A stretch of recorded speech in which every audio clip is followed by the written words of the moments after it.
Hi, I'm Wack. And I'm Pat, and this is another episode of the Weekly Orbit, the week ending October 6th, 2023. I'm back from Europe, refreshed, excited from all I saw. That's another podcast, Wack, but had a really good time in Ireland and the Netherlands. And I took some time to touch some grass and see some really fantastic cities, and had some great food and spent some time with some friends. So it's good to be back. I'm a little jet lagged still. Yeah, but that's all good. We can get going and catch up on some of the stuff that you missed. Yeah, I tried to, as part of my vacation, tried to stay away from social media, and so I kind of did a crash course last night to try to get up to speed with what's been going on. Yeah. And so we'll take a look at the deposit pool. And, this is becoming kind of a broken record. We've got a full deposit pool. And how we've been looking the last week is, today we actually had over a 4-digit deposit so far. But most of the week it's been, 3 digits. And one thing that I noticed, Wack, was we're still about a third of all the LEBs are 16s and not 8s yet. And we got a full deposit pool. We got single digit gas. We've got like a 2-day validator queue, which I just showed here, 2 days and 10 hours as of right now. So you have any thoughts? Let's get the ball moving here. Yeah, the first thing to talk about is the ETH deposits into the deposit pool. So the deposit pool's been full, of course, as you know, and what happens is that sometimes when people withdraw, then you go above full.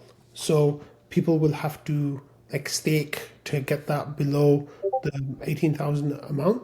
And what happens is you have to kind of be careful about people being careful about when they're launching their mini pools. I think this kind of ties into some of the LEB, like the mini pool 16 thing you were saying as well, and why people haven't gone to LEB 8s. I think there's a bunch of different things that are happening at the same time here. So the first thing is that some of the whales who haven't moved, it's whales, right? Some of them who haven't, they're the ones who are making up the vast majority of that 16 ETH validators, the mini pools. It's not like there's not that many usual people. So Thomas has got literally nearly 1,000 validators. Marco's got 1,500, I think, or something a little bit more than that.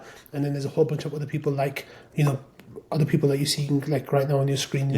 I just pulled up a random, whale who's got 2,000 16 ETH mini pools and about 1,308 mini pools. That's so the just capacity a random. for that based on their, they've got 410 validators running at the moment.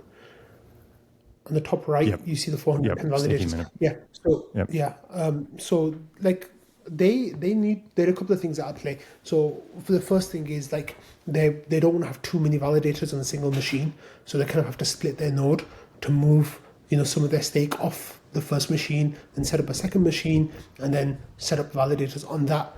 I think Thomas kind of insinuated that that's what he wanted to do.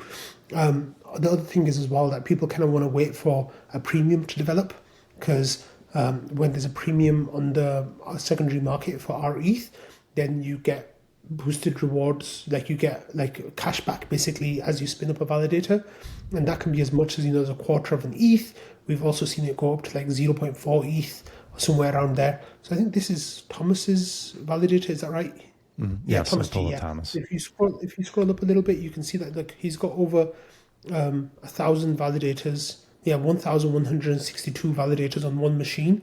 And I think everyone told Thomas that's way too many to have on one machine. So for him to move it, he'd have to unstake 500 validators, 600 validators nearly before he could move it to a new machine and bond reduce and all that kind of stuff. So there's a lot of complexities at play here where there's a fine balance, right, between why people aren't doing it, and it's mostly the whales who aren't doing it, and they just want to get something back. Because when you've got 1,000 validators and if you're getting a quarter of an ETH per each one, that's a lot of ETH, 250 ETH, which even if you're rich, it's still a nice chunk of money. So you don't want to kind of lose that if the chance will arise. And with the way the node operator block is at the moment, with node operator starved, with the way that block is at the moment, it makes sense that a premium will come back at some point in the foreseeable future. So they're just waiting it out.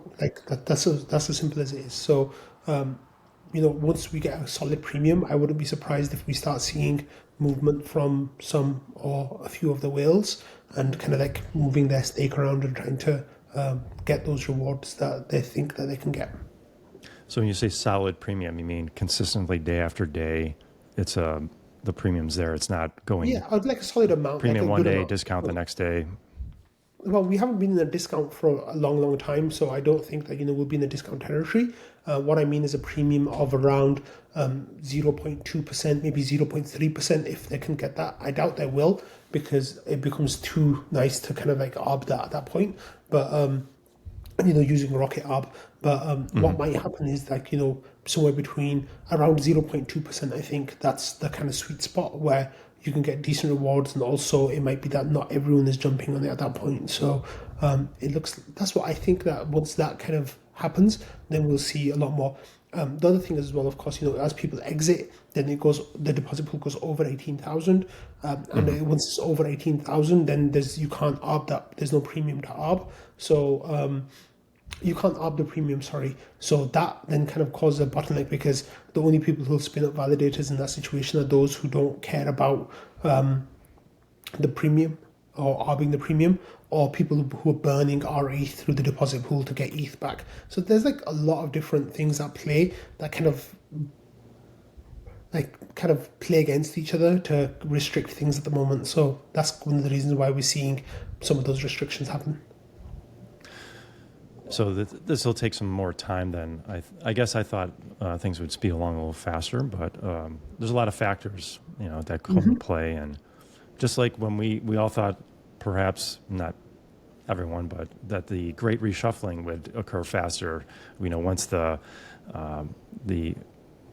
last Ethereum upgrade went through in April and May, we'd see a lot more, but it's been kind of a glacier pace of people moving. So perhaps this is just another example. These things take time, and we'll see it eventually, right? Eventually, yeah. As time goes on, and if there's a premium there of a nice premium, it'll just become less and less. It'll become more and more reasonable for the people to opt that, basically, if they can. So I think that's what we'll see happening. Gotcha. Okay, on to our next news item. We've got a post from Jasper. He says, I believe Vitalik just gave Rocket Pool a massive vote of confidence in his latest article. Should Ethereum be okay with enshrining more things in the protocol? He touches on ZK EVM, account abstraction, PBS, and liquid staking. So let's talk about it. So this, and there'll be a link in the show notes. I've got his blog post, Vitalik's blog post. The section pertaining to Rocket Pool is enshrining liquid staking. So he talks about Lido, Rocket Pool, should we include things into the base layer protocol? And it's nice to hear Vitalik's opinion. From my read of it, he gives Rocket Pool a nice. He talks about us in nice words. He mentions, the downsides of Rocket Pool as well. Anyways, I just thought it was nice that Vitalik gave us a nice shout out. What are your thoughts? Yeah, so Jasper's thread is amazing. For those of you who haven't read it yet, definitely make sure you go and read it. It's 20 tweets or something in there, so it's quite a read, but it's definitely worth it for you to go and read it. I read out the whole thing on Rocket Fuel on Monday. I thought it was that valuable for my audience to just get the whole idea. So there's a couple of things that he talked about that really are positives for Rocket Pool, especially the idea of what an enshrined LST would look like. And I think Vitalik was kind of hinting at rETH being the token that he would kind of design, in the sense, I'm kind of putting words in his mouth, but that's kind of reading between the lines. As long as there are a couple of tweaks made to how slashing would work with validators who are working with LSTs, and how that can kind of come together. Jasper's did a really great job of kind of explaining how the collateral would work and how you can change that a little bit to make it better. And he also talked a lot about the different dynamics at play, with Lido. And this whole Lido thing has been a huge topic of discussion in the few weeks, as Lido have moved on to being 33% of the network. It's too much, and people are really starting to make a noise about it. So there's a whole lot of discussion going on around that as well. So all of these topics are kind of feeding into each other and just creating this some would say hysteria, some would say finally a moment of awareness that's coming out, depending on what side of the discussion you're on. But Vitalik's points definitely were a welcome addition to that. And of course, a few weeks ago we got him saying not Lido when it came to adding LSTs for RAI as collateral. So he's definitely thinking about things in a really interesting way. Danny Ryan's had some really interesting things to say as well, so definitely seek out those comments. But there's a big discussion going on over here, and I think hopefully over the next year or so we'll get some really good upgrades coming from Rocket Pool and Ethereum itself, which will really help the LST space move away from Lido. Yeah, I agree. And there's definitely an active discussion in the social layer of Ethereum about this topic. And people have been now beating the drum now for months, and it's starting to, the chorus is getting louder. And I think that's a good thing. We should have these discussions in the open. That's what decentralization's about. And we'll see what happens. I guess the way I look at it is probably in reality, enshrining an LST probably won't happen, but perhaps by just throwing out the idea, it creates all this discussion, and people realize, hey, maybe we should, maybe it is not ideal to have one staking protocol to have over a third or over half, and we should really start thinking about this. And perhaps I'll if I'm running a treasury at a DAO, I might think, yeah, we should diversify more, away from Lido, not necessarily dumping them totally, but perhaps, going into places like rETH. And in a bear market, I guess this is the time to talk about these things when it's quiet, right? And we're all distracted by price. Yeah, the problem with rETH, going to rETH is that we just can't absorb that supply at the moment.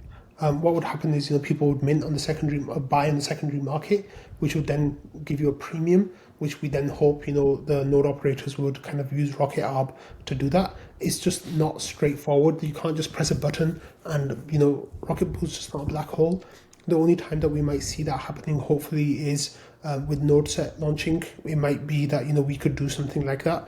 And then the other thing is as well, once we get LEB4s, then that would be a huge explosion for Rocket Pool. If we saw the same kind of conversion from 16s to 8s, then if we see that again for 4s, that would be a huge growth factor. But that's some miles away yet. So we just have to wait and see. We'll expect NodeSet sometime early next year, I would think. Yeah, and then, that's, I think, Q1 24, hopefully. But that's still, potentially 6 months away, as we just entered Q4 now. So it might be a while away yet. But LEB4s, NodeSet, those are next big things on the horizon, with megapools coming towards the end of next year. Right. Yeah. So, as we just discussed, these things take time, and the reshuffling, if it does take longer, that's okay. We've got the time because, as you said, Rocket Pool is not a black hole yet for depositing ETH, right? NodeSet's going to help us with that. When Saturn next year comes through, that's going to help as well. Absolutely, yeah. Okay. All right, on to our next topic. StakeRocketPool.lens. Got a nice video here of taking the DeFi market rates that you can get with rETH or RPL and creating a nice YouTube video. And, this is, we've talked, every few weeks we bring up the document that the community's been maintaining. And now this is put in the video form. So I want to just give a shout out, because if you're interested in, hey, what's my rates on rETH I can get, or RPL, this is your go-to, because it's updated on a regular basis. And you have any thoughts on the DeFi market rates. Yeah, so Rocketpool. Kent is the one who runs the sheet that we've talked about in the episode before, and he got a grant from the GMC to make some videos about that as well. So that's what Kent is going to be doing now. Those every couple of weeks, I think he'll be putting together a video, just kind of talking through the best DeFi options that are there. So shout out to Kent for doing the work, and it's really cool that he's kind of making a niche for himself as being like the DeFi guy for rETH integrations and RPL stuff. Yeah, that's really nice. I picked up the ball and is running with it now. Okay, our next topic, Maker made some news. They're shutting down the rETH vaults, and why don't you tell us why? What's going on here? Is this the end of rETH, and we can't borrow again on our rETH anymore, or is there alternatives? Yeah, so a few months ago, Maker released a blog post, a governance post, saying that the rETH vaults are not as profitable as the STETH vaults as a part of the market share of the protocols that they represent, and unless they get to be more profitable than they are, then we're going to remove them. Now, as far as we know, there's no other token that they have this kind of standard for, and it seems like there's some political shenanigans happening in the background where rETH was added through certain political shenanigans, and now rETH is being taken away with other political shenanigans. I don't want to get into like conspiracy theory land, but that's just kind of what I've heard people saying. Now, Maker will tell you that this is because it's too costly to run the vault if we're not making enough money. But I don't think that's true. Like you have the software already in place. You just change some configurables. You pay the Oracle, and that's your cost basically. There's no other cost, right? You deployed the smart contracts already. It's not really an issue, but it seems like that's kind of the argument that they're going with. What they are saying as well, though, is like, instead of using Maker, so there's Maker DAO, which is running the Maker vaults. Then they have sub DAOs, and one of them is called Spark, and Spark is a sub DAO of Maker. So they will let you deposit your rETH and mint DAI against that. So they're saying functionally it's the same thing, and you should be doing that anyway. However, I think a lot of people are now using this as an opportunity to kind of see that Maker maybe wasn't the best place to get a loan against your rETH. There's other protocols out there like Gravita, who will give you a loan with 0% interest rate. That's Made Style here. Released a tweet thread about it, about how it's so much better for you to use Gravita instead of using Spark, or of course Maker isn't going to be a thing anymore. So there's a lot of there's going to be some space here now for people to absorb like nearly 20 million DAI worth of debt positions. DeFi Saver, which is like an automation website that lets you get in and out of positions, are going to do like a one-touch swap from a Maker vault into a Spark vault. So they're trying to make it as easy as possible for people to move across. However, if you have a Maker debt position open with using rETH, I implore you to take action with that as soon as possible. Whatever action you want to take with that, take the action as soon as possible, because they're going to change the parameters very soon, and your loan will be liquidated like very, very quickly. So please make sure that you are taking action to protect your debt. Made Styles tweet thread here was really great. I read this out on Rocket Fuel as well. And Gravita seems to be one of the groups that are saying, like, come to us. We'll happily take your loan positions instead of Maker. So good for them. Yeah, this graph in particular, it says Gravita allows users to borrow at a max 85% LTV versus 68.5% on Spark. What does this mean? If you opened a loan at 50% LTV on both platforms, every day of the last year, you've been liquidated 15 times already. On Gravita, only twice. So Gravita is also on Arbitrum, so you got cheaper fees. So Gravita is really looking to step up and take in, this space now that the Maker says basically they don't want our ETH business, and Gravita's raising their hand and say, hey, well, we've got a really great product here. Check us out, right? Absolutely. Yeah, good for them. Like they're doing good stuff. I really like people who are in the Gravita team. Like, and there's some really cool people there who I've met in person, and I've talked to a whole bunch, and I really like them. So, I've never been paid by Gravita. I've never received any promise of tokens or anything like that. I just think that they're a nice, like, aligned project, and everything that I've heard from them has been really cool. So, Yeah, good for them. Well, they gotta be cheering in the background and say, "Oh man, this is a great, this is great for us." Okay, yeah, on to our next topic. Now, I think this is an important one regarding governance. Our PIP4 discussion, and basically, the question is who should be able to vote, and this is important because we got to get a vote on this before we can vote on everything else. There's a queue now of our PIPs that are being held up because there's some debate about, if you're under 10% RPL collateral, should you be able to vote or not? And so why don't you, if you could, for our listeners, just walk us through what's give us some detail on this, and then perhaps do you want to share an opinion? yeah. So the foundation of this comes through a couple of different places. So the first one is RPIP4, which was one of the foundational documents of Rocket Pool's governance, and in there it lays out who can and can't vote in governance proposals. And the idea was that it'd be people like between certain thresholds of their collateral rate on their node. Of course, only node operators can vote on Rocket Pool governance, like not token holders. So depending on how much RPL you have, that's how much vote power you have. Delegate votes, all that kind of stuff comes into it as well, like normal. But then what happened is I think there was a bug with one of the contracts, I think Redstone, that allowed people under 10% collateral to actually vote on governance proposals. And the language in RPIP4 was kind of ambiguous as well, where it could be read a couple of different ways.